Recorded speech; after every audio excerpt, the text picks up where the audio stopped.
Hello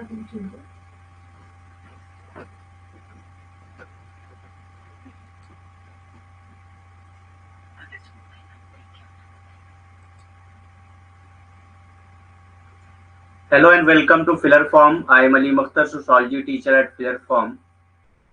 So आज हम लोग यूनिट 9 का पार्ट 4 करने वाले हैं। 2 मिनट वेट करते हैं, सारे लोग ज्वाइन कर लें, उसके बाद स्टार्ट करते हैं।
वॉइस एंड पीपीटी क्लियर है या नहीं ये कंफर्म करिए, उसके बाद स्टार्ट करते हैं।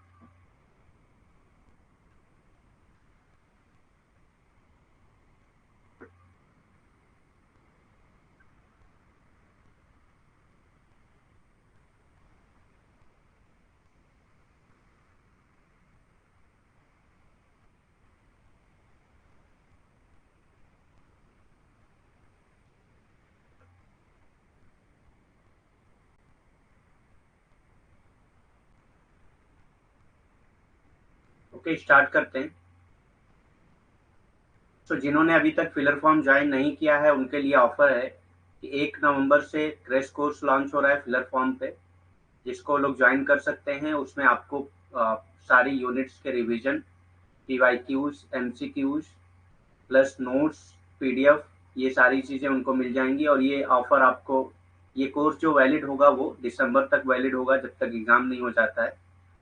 सो जिन्होंने नहीं ज्वाइन किया है वो ज्वाइन कर सकते हैं और मेरा रेफरल कोड अलीम10 यूज कर सकते हैं, जिनसे उनको 10% एक्स्ट्रा डिस्काउंट मिल जाएगा।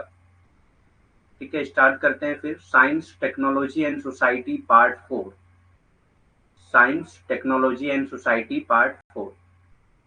तो इसमें सबसे पहले आता है इलेक्ट्रॉनिक वोटिंग इन इंडिया। तो हम लोगों ने कल पढ़ा था टेक्नोलॉजी एंड पॉलिटिक्स, ये उसी का पार्ट है, electronic voting in India. Bharat में electronic voting, electronic voting is the standard mean of conducting elections using electronic voting machine in India. So electronic voting means अगर आप जो है वोटिंग का इस्तेमाल, वोटिंग मशीन का इस्तेमाल करके इलेक्शन कंडक्ट कराते हैं तो इसी को कहा जाता है इलेक्ट्रॉनिक वोटिंग सिस्टम। ठीक, इलेक्ट्रॉनिक वोटिंग सिस्टम इसी को कहा जाता है। अगर आप इलेक्ट्रॉनिक मशीन यूज करके इलेक्शन कंडक्ट कराते हैं तो इसी को इलेक्ट्रॉनिक वोटिंग सिस्टम कहा जाता है। और ये इंडिया में चल रहा है, यहाँ पे इलेक्ट्रॉनिक वोटिंग मशीन यूज की जाती है, जिसको हम लोग शॉर्ट फॉर्म में ईवीएम के नाम से जानते हैं।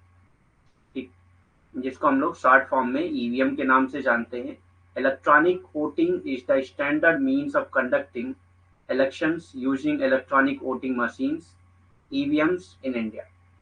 इलेक्ट्रॉनिक वोटिंग भारत में इलेक्ट्रॉनिक वोटिंग मशीन ईवीएम का उपयोग करके चुनाव कराने का मानक साधन है।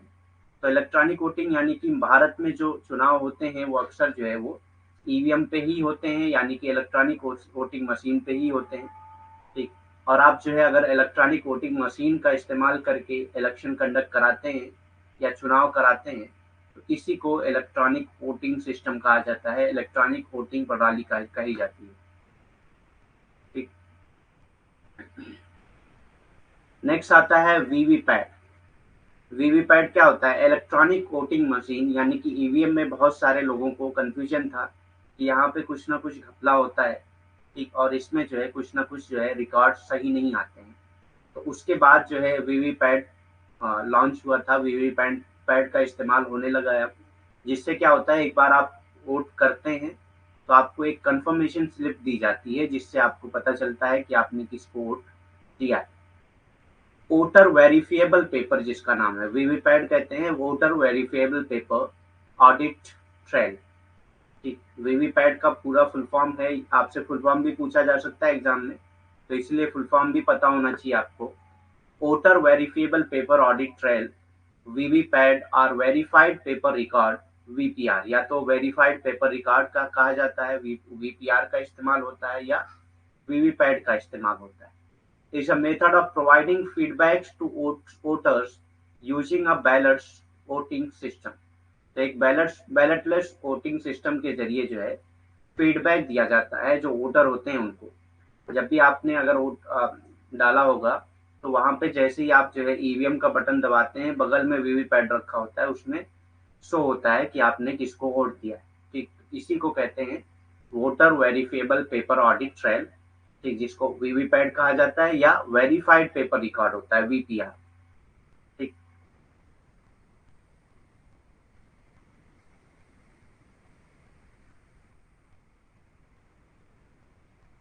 नहीं, पीवाईक्यूज हम लोग 1 नवंबर से करेंगे, उससे पहले हम लोग सारे सिलेबस कंप्लीट करेंगे, उसके बाद ही पीवाईक्यूज होंगे। So, voter verifiable paper audit trail, VVPAT or verified paper record (VPR) is a method of providing feedback to voters using a ballotless voting machine। एक ballotless voting machine के जरिए से feedback provide किया जाता है। ठीक, VVPAT क्या है? मतदाता सत्यापन सत्यापन योग पेपर ऑडिट ट्रेल, मतदाता सत्यापन योग पेपर ऑडिट ट्रेल, जिसको वीवीपैट के नाम से जाना जाता है, या सत्यापित पेपर रिकॉर्ड, वीपीआर के नाम से जाना जाता है। मतपत्र सहित मतदान प्रणाली का मतपत्र रहित मतदान प्रणाली का उपयोग करके मतदाताओं को प्रतिक्रिया प्रदान करने का एक तरीका है। तो ये क्या है? जो भी मतदाता होते हैं उनकी प्रतिक्रिया प्रदान करने का एक तरीका होता है, यानी कि वो बताया जाता है उसमें कि आपने किसको वोट किया है, ठीक, और मशीन ने किस चीज को किस कैंडिडेट को वोट एक्सेप्ट किया है। ये सारी चीजें एक वेरिफिएबल सिस्टम है, जिससे वेरीफाई हो जाता है, सत्यापन हो जाता है उसका कि आपने किसको वोट दिया है। तो ये या तो वीवीपैट के जरिए होता है या वीपीआर के जरिए होता है, या तो ये वीवीपैट के जरिए होता है या वीपीआर के जरिए होता है। Effect of technology and family. अब टेक्नोलॉजी का फैमिली पे क्या इफेक्ट पड़ता है, जो भी टेक्नोलॉजीज है उससे फैमिली पर क्या इफेक्ट पड़ता है, ये हम लोग देखेंगे। प्रौद्योगिकी और परिवार का प्रभाव, प्रौद्योगिकी का जो है परिवार पर क्या प्रभाव पड़ता है, ये देखेंगे हम लोग।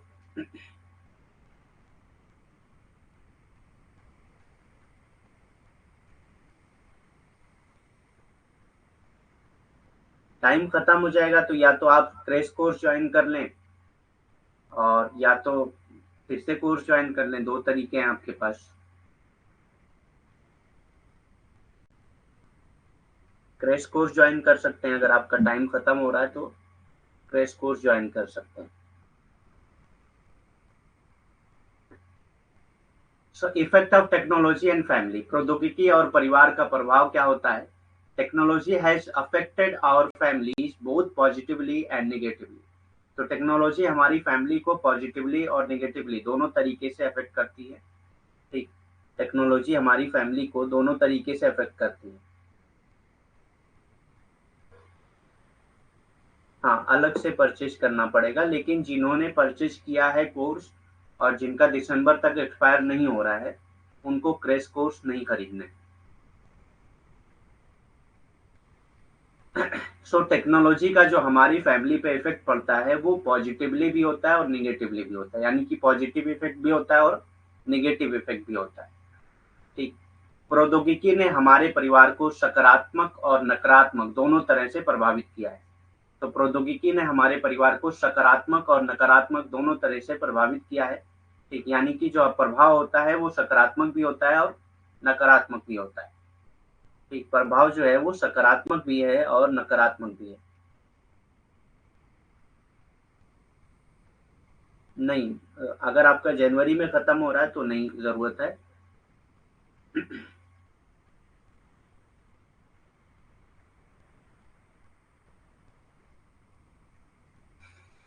तो सबसे पहले हम लोग देखेंगे पॉजिटिव इफ़ेक्ट कौन-कौन से होते हैं। हमारी फैमिली पे जो पॉजिटिव इफ़ेक्ट होते हैं, पॉजिटिव इम्पैक्ट होते हैं, वो कौन-कौन से होते हैं। सो पहला है कोऑर्डिनेट चेंज ऑफ प्लान। योजना में समन्वय परिवर्तन। अगर कोई प्लान बना है, उसमें चेंज हो रहा है, तो आसानी से आप सबको इन्फॉर्म कर सकते हैं। जैसे व्हाट्सएप ग्रुप होता है सारे लोगों का, या मतलब किसी भी तरह से आप कनेक्टेड होते हैं टेक्नोलॉजी के थ्रू एक-दूसरे से, तो आसानी से जो प्लान है उसको बदला जा सकता है। ठीक।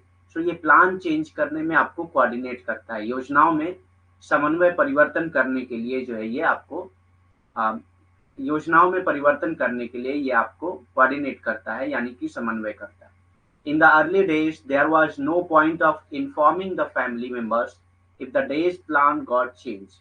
अगर कोई भी प्लान है वो चेंज हो रहा है, जैसे अगर मैरिज प्लान है, ठीक, और वो चेंज हो रहा है, तो उसको इन्फॉर्म करने का पहले कोई तरीका नहीं हुआ करता था। लेकिन आज के ज़माने में आप 1 मिनट के अंदर सारे लोगों को इन्फॉर्म कर सकते हैं जो भी चेंजेस हो रहे हैं वो।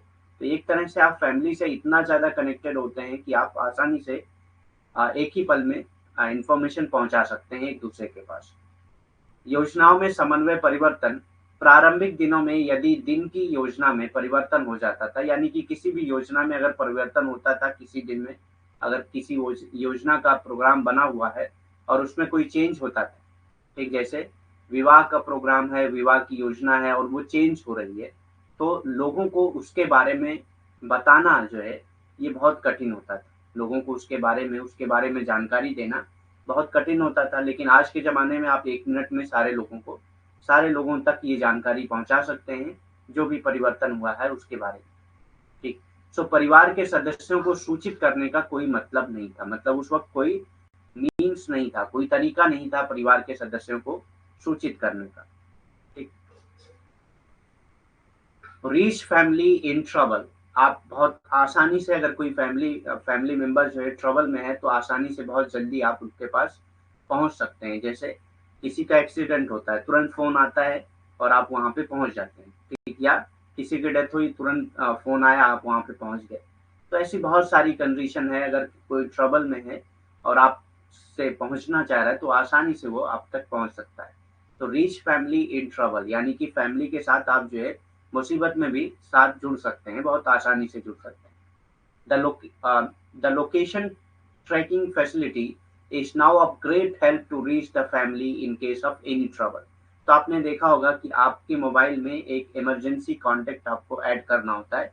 ये फीचर होता है सारे मोबाइल में, कि आपके मोबाइल में अगर अगर आप वो फीचर यूज़ करते हैं तो उसमें क्या है, आपको इमरजेंसी कॉन्टैक्ट, उनका ईमेल नंबर, उनका मोबाइल नंबर, सारी चीज़ें देना होता है, ठीक। जैसे ही आपको कोई इमरजेंसी होती है, तो वो कुछ पावर बटन या मतलब होम बटन या वॉल्यूम बटन, कुछ ऐसा हर कंपनी का अलग-अलग होता है।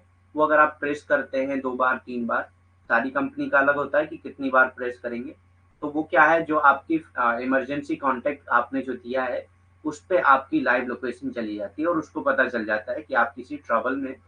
पूरा मैसेज उस पे लिखा होता है, ठीक, वो आपको नहीं लिखना होता है, वो अ, मोबाइल कंपनी की तरफ से वो खुद ही लिखा जाता है वो मैसेज, ठीक, और वो भेज दिया जाता है जो आपके इमरजेंसी कॉन्टैक्ट में है वो, ठीक, वो ऑटो होता है।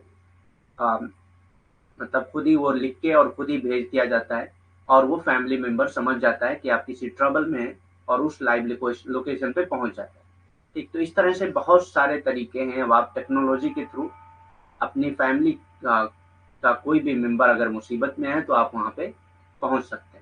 मुसीबत में परिवार तक पहुँच बढ़ चुकी है। ठीक, प्रौद्योगिकी की वजह से जो भी मुसीबत में परिवार होते हैं, उन तक आप आसानी से पहुँच सकते हैं। किसी भी परेशानी की स्थिति में परिवार तक पहुँचने के लिए लोकेशन ट्रैकिंग सुविधा अब बहुत मददगार है। यानी कि लोकेशन ट्रैकिंग सुविधा जो है वो बहुत मददगार है। अगर कोई आपसे फ़ोन करता है तो आप उसकी लाइव लोकेशन माँग के तुरंत वहाँ तक पहुँच सकते हैं। या मैंने अभी बताया कि बहुत सारी कंपनियां जो है, अक्सर मोबाइल कंपनियां जो है आपको ये फीचर देती हैं कि आप पहले से कुछ कॉन्टैक्ट जो है वो इमरजेंसी कॉन्टैक्ट के तौर पे आप सेव कर सकते हैं। और उसमें कुछ होता है कि आप वॉल्यूम बटन 3 बार वॉल्यूम बटन आप क्लिक करेंगे या होम बटन 3 बार क्लिक करेंगे तो उनको डायरेक्ट मैसेज चला जाएगा कि आप किसी ट्रबल में हैं और उनको आपकी ज़रूरत है। ठीक। सो आपको जो है उनकी ज़रूरत है, तो वो तुरंत समझ जाते हैं, उनको लाइव लोकेशन भी चली जाती है, तो उस लोकेशन पे वो तुरंत पहुँच सकते हैं। ठीक। सो ये दूसरा पॉइंट है, दूसरा पॉजिटिव पॉइंट है, रीच फैमिली इन ट्रबल, मुसीबत में परिवार तक पहुँच। तीसरा क्या है, interaction with family group, family group के साथ इंटरेक्शन आप कर सकते हैं बहुत आसानी से। आजकल हर किसी का फैमिली ग्रुप होता है व्हाट्सएप पे, इंस्टाग्राम पे, फेसबुक पे। तो इस तरह से क्या है, आप फैमिली के साथ जो है इंटरेक्शन बहुत आसानी से कर पा रहे हैं। टेक्नोलॉजी की वजह से, प्रौद्योगिकी की वजह से आप परिवार के समूहों के साथ सहभागिता कर पा रहे हैं, यानी कि आपस में बातचीत आसानी से कर पा रहे हैं। ठीक। सहभागिता कर पा रहे हैं यानी कि आप आसानी से बातचीत कर पा रहे हैं।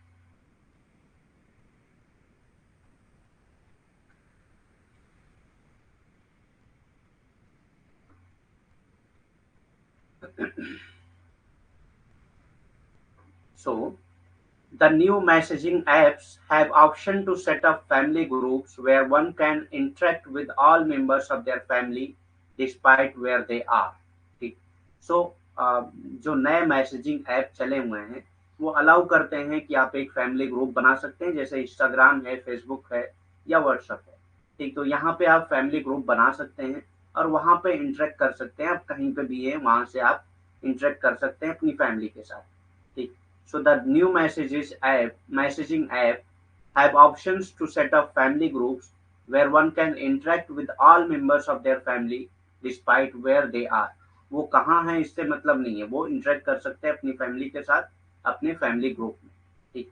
नए मैसेजिंग ऐप में फैमिली ग्रुप सेट करने का विकल्प है जहां कोई भी अपने परिवार के सभी सदस्यों के साथ बातचीत कर सकता है, भले ही वो कहीं पे भी हों।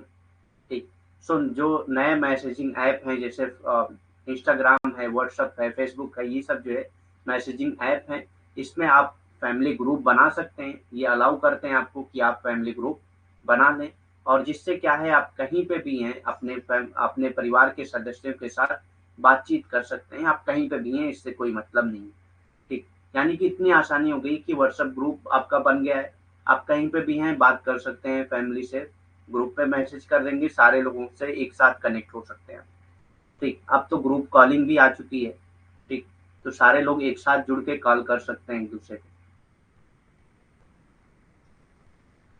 होम सिक्योरिटी सिस्टम, गृह सुरक्षा प्रणाली बढ़ चुकी है। ठीक। होम सिक्योरिटी सिस्टम, गृह सुरक्षा प्रणाली, जैसे कैमरे वगैरह आ गए हैं। ठीक। सीसीटीवी कैमरे, ये सब क्या है, टेक्नोलॉजिकल पार्ट ही है, टेक्नोलॉजी के ही पार्ट है। तो इसकी वजह से क्या है, होम सिक्योरिटी सिस्टम बहुत ज्यादा बढ़ गया है। ठीक। गृह सुरक्षा प्रणालियाँ बहुत ज़्यादा बढ़ गई हैं। और दूसरी चीज़, अगर आपके पास सीसीटीवी कैमरे नहीं है तो एटलीस्ट फ़ोन है कि आप किसी को भी इमरजेंसी में कॉल करके बुला सकते हैं। The safety within home with modern security system has added more peace within families. तो फैमिली में ज़्यादा पीस क्रिएट करता है ये, क्योंकि सिक्योरिटी और सेफ्टी सिस्टम जो है वो बहुत ज़्यादा, modern security and safety system जो है वो बहुत ज़्यादा बढ़ गया है। ठीक। जिसकी वजह से फैमिली एक सिक्योर फील करती है अपने आप को, इसीलिए आपस में जो है बहुत पीस रहती है फैमिली के अंदर। आधुनिक सुरक्षा प्रणालियों के साथ घर के भीतर की सुरक्षा ने परिवार के भीतर परिवारों के भीतर अधिक शांति जोड़ दी। ठीक। जो आधुनिक सुरक्षा प्रणालियां हैं यानी कि नई टेक्नोलॉजी, नई प्रौद्योगिकी की वजह से सुरक्षा बहुत ज़्यादा बढ़ गई है। ठीक। सुरक्षा प्रणालियाँ बहुत ज़्यादा डेवलप कर गई हैं जिसकी वजह से परिवार के सदस्य जो है अपने आप में शांति महसूस करते हैं, सुरक्षित महसूस करते हैं। ठीक। Parents engaging apps in school, parents engaging apps school में बनाए जाते हैं जिसमें क्या है, अगर आपका बच्चा जो है स्कूल नहीं आता है तो वो ऐप ऐसे होते हैं कि उस दिन आपको आपके डायरेक्ट आपके ऐप पे मैसेज आ जाता है कि आपका बच्चा स्कूल नहीं है, क्योंकि अब जो अटेंडेंस होती है वो बायोमेट्रिक के जरिए होती है। तो अगर वो बच्चा जो है बायोमेट्रिक के जरिए अटेंडेंस नहीं कराता है तो ऑटोमेटिकली जो है वो मैसेज पहुंच जाता है। ऐसे बहुत सारे ऐप चलते हैं। ठीक। कोई भी इंफॉर्मेशन देनी है आप ऐप के थ्रू दे सकते हैं। पेरेंट और टीचर का ऐप होता है, कॉमन ऐप होता है, उसमें टीचर तुरंत इन्फॉर्म कर सकता है हमको कि कोई भी इमरजेंसी होती है, कोई भी काम होता है, कोई कोई नोटिस देना होता है, तब भी पेरेंट्स जो है वो पेरेंट्स को नोटिस उस ऐप के थ्रू मिल जाता है। या फीस वगैरह जमा करना है, नहीं जमा कर पा रहे हैं, बाकी है, ठीक, तो सारी डिटेल्स जो है वो ऐप के थ्रू प्रोवाइड कर देते हैं। Parents engaging apps in school, school में जो है पेरेंट इंगेजिंग ऐप इस्तेमाल किए जा रहे हैं, ठीक। माता पिता के जरिए स्कूलों में ऐप्स को शामिल किया जा रहा है, ठीक। माता पिता के लिए स्कूलों में ऐप्स को शामिल किया जा रहा है। Most of the parents will be busy with their work schedules schedules and find it difficult to make a visit to the school, ठीक। ज़्यादातर पेरेंट्स क्या करते हैं, उनका बिजी स्केड्यूल होता है, वो बहुत बिजी होते हैं अपनी लाइफ में, अपने जॉब में बहुत ज़्यादा बिजी होते हैं, तो वो बहुत मुश्किल से स्कूल को विजिट कर पाते हैं, अपने बच्चे के स्कूल को विजिट कर पाते हैं।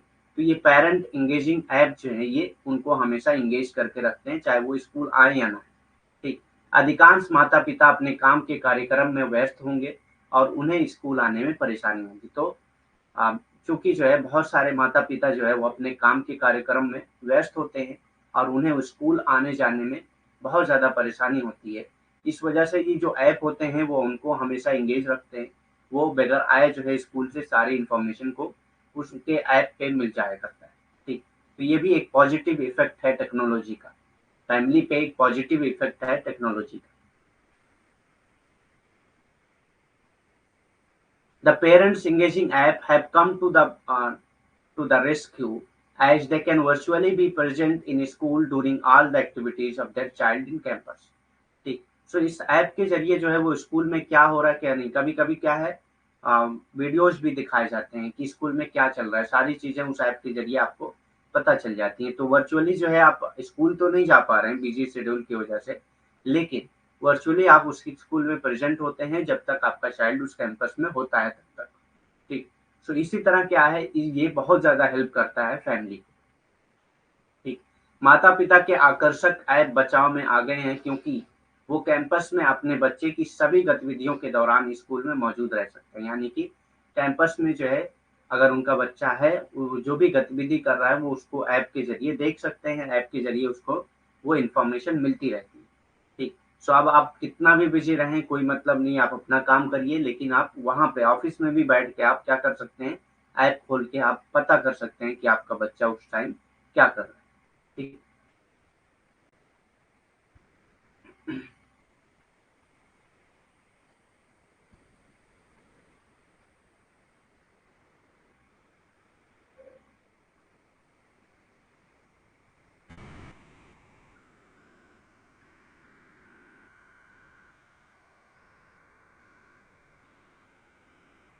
नेक्स्ट आता है virtual presence with video call. Some parents are too protective about their children and won't allow them to stay out of their reach, ठीक।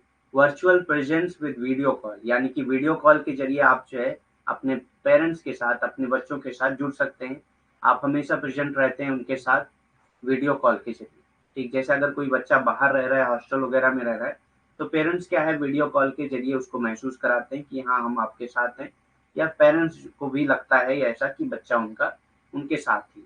तो इस तरह से क्या है virtual presence with video call हो जाती है। Some parents are too protective about their children and won't allow them to stay out of their reach. कुछ पेरेंट्स ऐसे होते हैं जो अपने बच्चों को लेकर बहुत प्रोटेक्टिव होते हैं, बहुत प्रोटेक्टिव होते हैं और उनको इजाज़त नहीं देते हैं बाहर जाने की, उनके रीच से बाहर जाने की, यानी कि जहाँ तक उनकी पहुँच नहीं है उससे बाहर जाने के लिए आपको इजाज़त नहीं देते हैं क्योंकि वो बहुत प्रोटेक्टिव होते हैं, ठीक। सो वीडियो कॉल के साथ आभासी उपस्थिति होती है। कुछ माता-पिता अपने बच्चों के प्रति बहुत सुरक्षात्मक होते हैं। तो कुछ माता-पिता क्या है अपने बच्चों के प्रति बहुत ज़्यादा सुरक्षात्मक होते हैं और उन्हें अपनी पहुँच से बाहर नहीं रहने देते। तो वो जो है अपनी पहुँच से बाहर उनको नहीं रहने देना चाहते हैं। इसलिए वो वीडियो कॉल के ज़रिए वर्चुअल प्रेज़ेंस उनकी होती है हमेशा अपने बच्चों के साथ, आभासी उपस्थिति होती है वीडियो कॉल के ज़रिए, ठीक। However, with video call options, a person can virtually be present near you when talking. Video call option के जरिए जब भी वो बात कर रहा है तो ऐसा लगेगा कि वो वर्चुअली आपके साथ प्रेजेंट है। ठीक, तो वो वर्चुअली आपके साथ प्रेजेंट होता है। ठीक, जब भी वीडियो कॉल पे बात होती है, वीडियो कॉल ऑप्शन के जरिए जो है आप ये कंसीडर कर सकते हैं कि वो पर्सन वर्चुअली जो है, वो पर्सन जो है वो प्रेजेंट है आपके साथ। ठीक, तो वीडियो कॉल के जरिए ये एहसास कराया जाता है कि हम आपके साथ हैं, या पेरेंट्स को लगता है कि बच्चे उनके साथ हैं। ठीक, हालांकि वीडियो कॉल विकल्पों के साथ एक व्यक्ति बात करते समय वस्तुतः आपके पास उपस्थित हो सकता है। तो वीडियो कॉल पे बात करते समय जो वो क्या है, आपके पास उपस्थित होता है। पहले वीडियो कॉल सिस्टम जब नहीं था, मोबाइल फ़ोन सिर्फ़ हुआ करते थे जिसमें वीडियो कॉल नहीं होती, तो उस वक़्त लोग झूठ बोलते थे। कॉल पे फ़ोन आया, फ़ोन पे जो है कॉल आया, उसके बाद क्या कर रहे हैं, फ़ोन उठा के क्या बोलते हैं कि फलाँ जगह पे हैं, लेकिन वो झूठ बोल रहे होते हैं। ठीक, तो अब क्या है, वीडियो कॉल उनकी सारी पोल को खोल देता है। ठीक, वीडियो कॉल के ज़रिए उनकी सारी पोल खुल जाती है कि आप जो है वहाँ पे नहीं है जहाँ पे आप बता रहे हैं। इसीलिए पेरेंट्स जो है अब क्या करते हैं, जैसे उनका बच्चा बोलता है कि फला जगह पे है या लाइब्रेरी में बैठ के पढ़ रहे हैं, तो वो कहते हैं ठीक है 2 मिनट वीडियो कॉल करते हैं, देखते हैं। ठीक, फिर उसकी पोल वहीं पे खुल जाती है।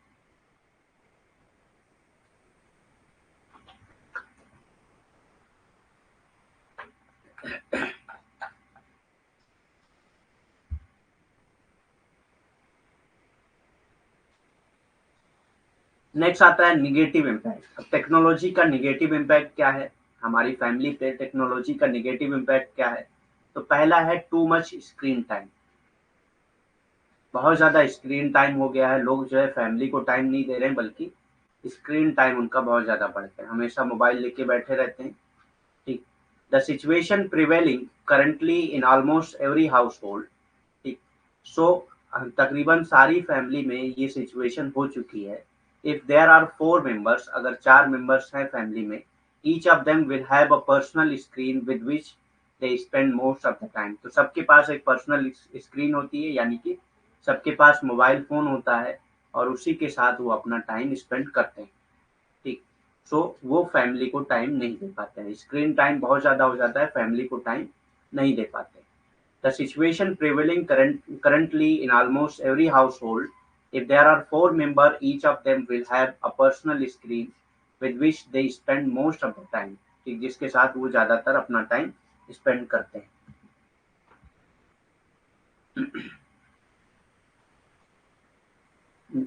नकारात्मक प्रभाव में, यानी कि प्रौद्योगिकी का नकारात्मक प्रभाव क्या पड़ता है परिवार पर? तो पहला है बहुत ज़्यादा स्क्रीन टाइम हो गया है। स्क्रीन टाइम बहुत ज़्यादा हो गया है, यानी कि सबके पास मोबाइल फ़ोन है, तो वो सब लोग जो है अपना-अपना मोबाइल यूज़ करते हैं। वो परिवार को टाइम नहीं दे पाते। तो इसी को कहा जाता है नकारात्मक प्रभाव, बहुत ज़्यादा स्क्रीन टाइम। वर्तमान में लगभग हर घर में प्रचलित स्थिति है, यानी कि ये हर घर की स्थिति है, हर घर में ये स्थिति जो है वो प्रचलित है। यदि 4 सदस्य हैं, यानी कि अगर एक परिवार में 4 सदस्य हैं, तो उनमें से प्रत्येक के पास एक व्यक्तिगत स्क्रीन होगी। तो सबके पास एक व्यक्तिगत स्क्रीन होती है, यानी कि सबके पास मोबाइल फ़ोन होता है, जिसके साथ वो अपना अधिकांश समय बिताते हैं। तो जिसके साथ क्या करते हैं, वो अपना अधिकांश समय बिताते हैं और परिवार को वो समय नहीं दे पाते। ठीक,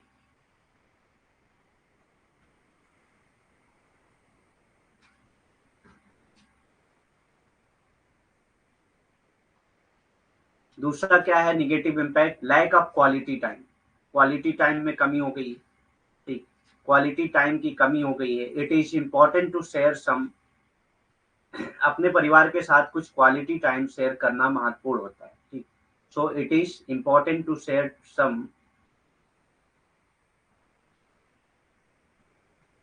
सम क्वालिटी टाइम टू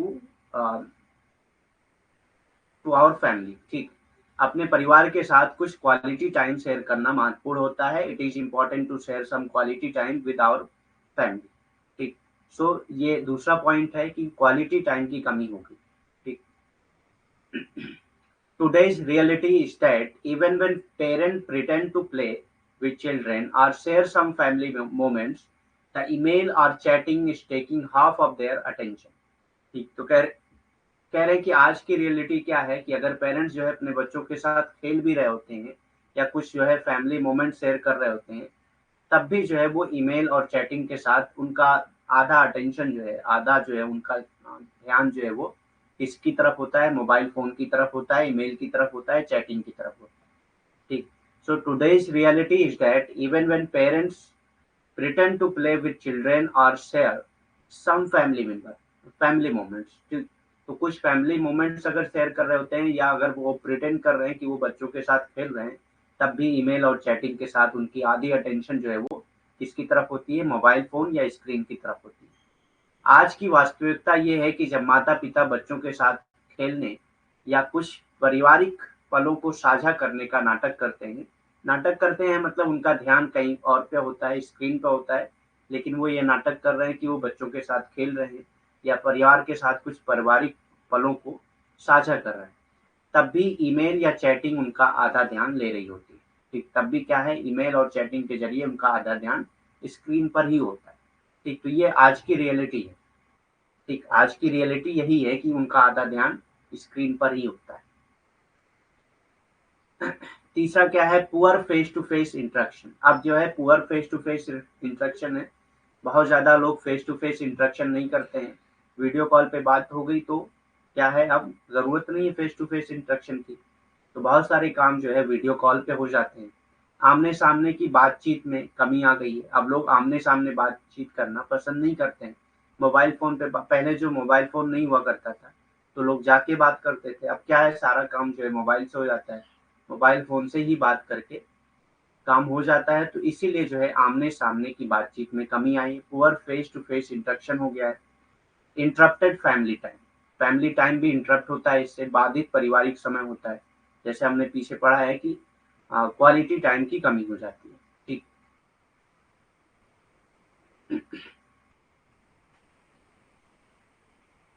तो ये नेगेटिव इम्पैक्ट है। पहला है बहुत ज़्यादा स्क्रीन टाइम यानी कि too much screen time.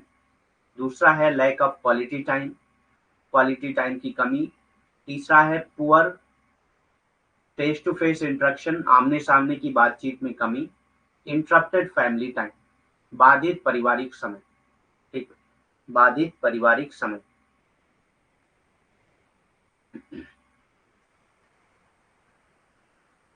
Next आता है मैकडोनलाइजेशन। मैकडोनलाइजेशन क्या है? मैकडोनल्ड का नाम सुना है आपने, उसी से कॉन्सेप्ट बना है मैकडोनलाइजेशन। ठीक, तो मैकडोनल्ड क्या है? एक चैनल है, फूड चेन है एक, ठीक, जो पूरे वर्ल्ड में पाई जाती है। एक फूड चेन है जो पूरे वर्ल्ड में पाई जाती है।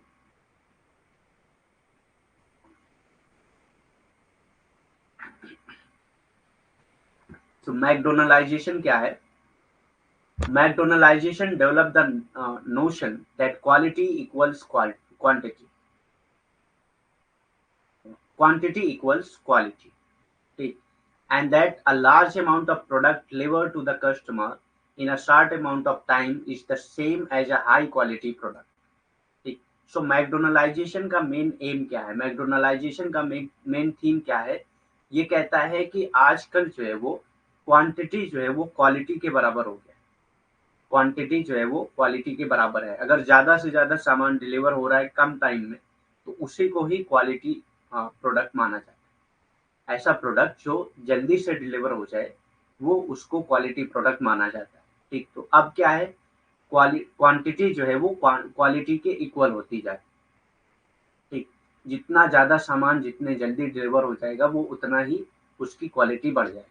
ठीक, इसी को मैकडोनलाइजेशन कहा जाता है। McDonaldization develop the notion that quantity equals quality and that a large amount of product, यानी कि जब large amount of product deliver to the customer को डिलीवर होता है in a short amount of time, बहुत कम समय में जो है large amount of product deliver हो जाता है, तो इसी को कहा जाता है is the same as high quality product. उस प्रोडक्ट को ये माना जाता है कि ये हाई क्वालिटी प्रोडक्ट है। ठीक, उस प्रोडक्ट को ये माना जाता है कि वो हाई क्वालिटी प्रोडक्ट है, क्योंकि वो बहुत कम टाइम पे बहुत ज़्यादा अमाउंट ऑफ प्रोडक्ट डिलीवर हो गया। इसी को मैकडोनलाइजेशन कहा जाता है। ठीक, मैकडोनलाइजेशन क्या है? मैकडोनलाइजेशन ने इस धारणा को विकसित किया कि मात्रा गुणवत्ता के बराबर है, और ये कि कम समय में ग्राहक को बड़ी मात्रा में वितरित उत्पाद उच्च गुणवत्ता वाले उत्पाद के समान है। ठीक, तो मैकडोनलाइजेशन क्या है? ये एक ऐसी धारणा है जो ये कहता है कि मात्रा जो है वो गुणवत्ता के बराबर है। मात्रा जो है वो गुणवत्ता के बराबर है, यानी कि नंबर जो है वो गुणवत्ता के बराबर है। और ये कि कम समय में ग्राहक को बड़ी मात्रा में वितरित उत्पाद उच्च गुणवत्ता वाले उत्पाद के समान है। यानी कि अगर कम समय में ज़्यादा से ज़्यादा जो है अ, उत्पाद जो है वो पहुँच जाते हैं ग्राहक के पास अगर कम समय में ज़्यादा से ज़्यादा उत्पाद पहुँचते हैं, तो ये माना जाता है कि वो उत्पाद जो है वो उच्च गुणवत्ता वाले उत्पाद हैं। ठीक, इसी का नाम दिया गया है मैकडोनलाइजेशन। इस टर्म को कॉइन किया था रिट्जर ने। ठीक, so according to Ritzer, McDonaldization is comprised of 4 main component. तो मैकडोनलाइजेशन में क्या होता है? 4 मेन कंपोनेंट होते हैं। इससे रिलेटेड क्वेश्चन पूछे जाते हैं एग्जाम में कि मैकडोनलाइजेशन के 4 मेन कंपोनेंट कौन-कौन से हैं? या आपसे ये भी क्वेश्चन पूछा जाता है कि मैकडोनलाइजेशन का टर्म किसने कॉइन किया था? तो ये रिट्जर ने कॉइन किया था। मैकडोनलाइजेशन का टर्म रिट्जर ने कॉइन किया था। ठीक, रिट्जर के अनुसार मैकडोनलाइजेशन में 4 मुख्य घटक शामिल होते हैं। ठीक, अब ये घटक कौन-कौन से हैं? घटक से रिलेटेड भी क्वेश्चन पूछे गए हैं कई बार एग्जाम में। तो सबसे पहले आता है एफिशिएंसी, क्षमता, यानी कि अ, एक प्रोडक्ट कंपनी के पास कितनी एफिशिएंसी है, कितना ज़्यादा वो प्रोडक्ट को डिलीवर कर सकती है, ये उसकी क्षमता है। ठीक, एफिशिएंसी। ठीक, कि आप कम टाइम पे कितना ज़्यादा प्रोडक्ट डिलीवर कर सकते हैं, इसी को एफिशिएंसी कहा जाता है, इसी को क्षमता कहा जाता है। दूसरा क्या है? कैलकुलेबिलिटी, गणना, यानी कि आप जो है आपका कैलकुलेशन जो है वो ऐसा होना चाहिए कि कम टाइम पे ज़्यादा से ज़्यादा प्रोडक्ट आप जो है डिलीवर कर पाते हैं। दूसरा है प्रिडिक्टेबिलिटी। प्रिडिक्टेबिलिटी यानी कि आप प्रिडिक्ट कर लेते हैं कि कितना प्रोडक्ट चाहिए होगा और कितने समय में कितना प्रोडक्ट आप डिलीवर कर सकते हैं। पूर्वानुमेयता, यानी कि पूर्व अनुमान अनुमान आप लगा लेते हैं कि पूर्व अनुमान लगा लेते हैं कि कितने कम समय में कितना ज़्यादा प्रोडक्ट आप डिलीवर कर सकते हैं, वितरित कर सकते हैं। एंड कंट्रोल, और इस पे जो है आपका कंट्रोल होना चाहिए, नियंत्रण होना चाहिए। तो ये 4 घटक, 4 कंपोनेंट आपको याद होने चाहिए मैकडोनलाइजेशन के अकॉर्डिंग टू रिट्जर। इससे रिलेटेड भी क्वेश्चन पूछे जाते हैं। सो मैकडोनलाइजेशन टर्म किसने कॉइन किया था? रिट्जर। और रिट्जर ने 4 जो है कंपोनेंट बताए थे: एफिशिएंसी, कैलकुलेबिलिटी, प्रेडिक्टेबिलिटी एंड कंट्रोल। ठीक, मैकडोनलाइजेशन शब्द जो है वो रिचर्ड ने दिया था और उन्होंने 4 घटक बताए थे मैकडोनलाइजेशन के। पहला है क्षमता, दूसरा है गणना, तीसरा है पूर्वानुमेयता और चौथा है नियंत्रण। ठीक, तो ये 4 घटक आपको याद होने चाहिए।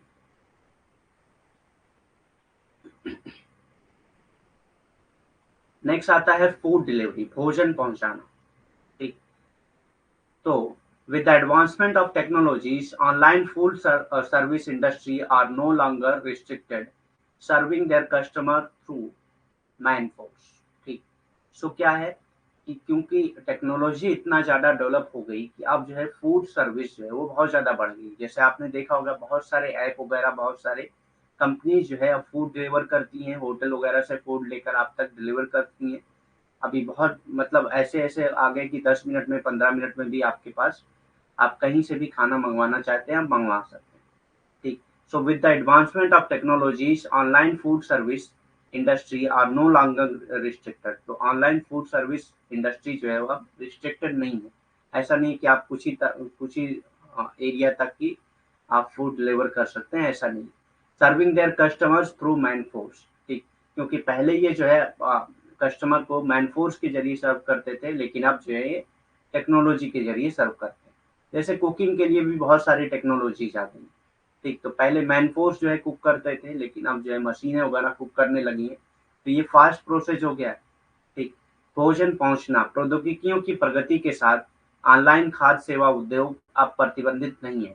तो जो ऑनलाइन खाद्य सेवा उद्योग था वो अब प्रतिबंधित नहीं है और अपने ग्राहकों को मानव बल के माध्यम से सेवा प्रदान करता है। और ये क्या करता है? अपने ग्राहकों को मानव बल के माध्यम से जो सेवा प्रदान करता था, अब वो ऐसा नहीं कर सकता है। अब ये ऐसा नहीं करता है। ठीक, मानव बल के माध्यम से पहले ये सेवा प्रदान करता था, लेकिन अब वो प्रौद्योगिकी के माध्यम से सेवा प्रदान करता है। ठीक, they can speed up their deliveries. तो ये जो है अपने डिलीवरीज को स्पीड अप कर सकते हैं, यानी कि कम टाइम पे ज़्यादा से ज़्यादा लोकेशन कर सकते हैं फूड डिलीवरी के लिए। Maintain a lower cost of operation by integrating their deliveries with parachutes, robots and drones. ठीक, तो ये जो है जो डिलीवरी की कॉस्ट थी उसको कम से कम करते जा रहे हैं। कैसे? नए नए टेक्नोलॉजीज का इस्तेमाल करके ये जो है कम से कम कॉस्ट को करना चाह रहे हैं, कॉस्ट को कम से कम मेंटेन करके रखना चाह रहे हैं। जैसे कि पैराशूट्स के जरिए जो है अब डिलीवरी होने लगी है, फूड डिलीवरी या मतलब किसी भी प्रोडक्ट की डिलीवरी अब पैराशूट्स के जरिए हो रही है, रोबोट्स के या ड्रोन्स के जरिए हो रही है, जिससे कम से कम कॉस्ट, कम से कम खर्चा आता है और ज़्यादा से ज़्यादा प्रोडक्ट कम समय में डिलीवर हो जाते हैं। वे अपनी डिलीवरी में तेजी ला सकते हैं। तो टेक्नोलॉजी का इस्तेमाल करके, प्रौद्योगिकी का इस्तेमाल करके वो अपनी डिलीवरी में तेजी ला सकते हैं। ठीक, पैराशूट, रोबोट और ड्रोन के साथ अपनी डिलीवरी को एकीकृत करके संचालन की कम लागत को बनाए बनाए रख सकते हैं। ठीक, तो जो संचालन की लागत है उसको कम कर सकते हैं, किसके जरिए? नई नई टेक्नोलॉजी का इस्तेमाल करके, जैसे पैराशूट है, रोबोट है या ड्रोन है, इन सब का इस्तेमाल करके कम समय में ज़्यादा फूड डिलीवर कर सकते हैं और कम पैसे में डिलीवर कर सकते हैं। खर्चा भी, डिलीवरी का जो खर्चा है वो भी कम रहेगा। ठीक,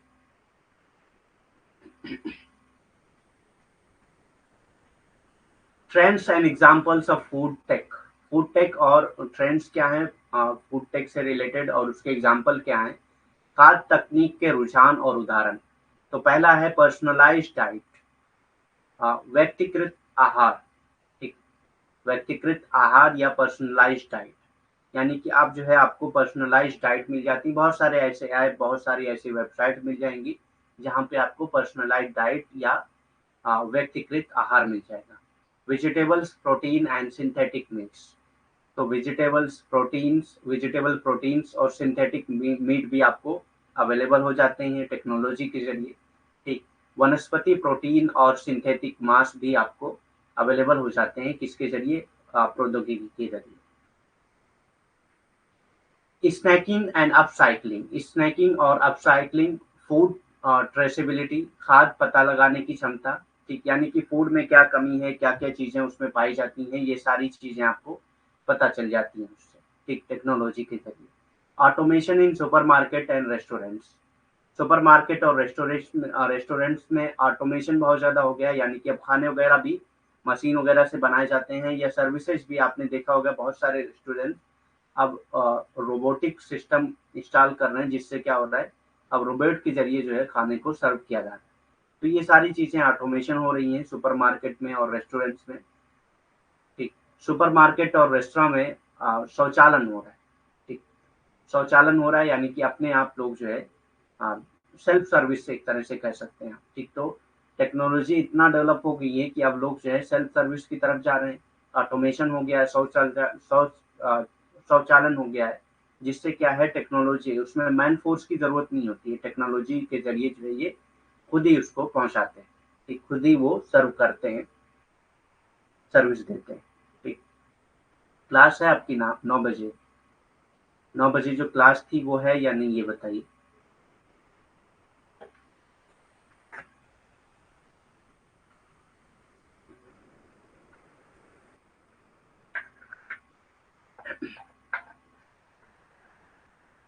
ठीक है, आज के लिए इतना ही, कल हम लोग करेंगे बाकी technology and health care system. कल यूनिट कंप्लीट हो जाएगी हम लोग की, उसके बाद स्टार्ट करेंगे हम लोग यूनिट 10।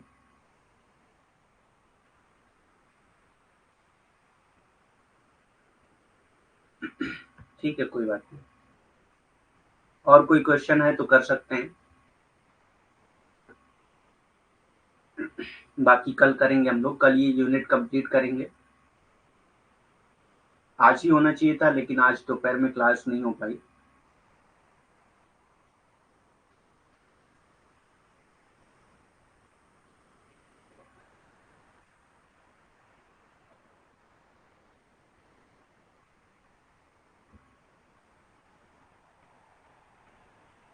Any question? ठीक है, फिर लीव करते हैं। Thank you very much, have a nice day.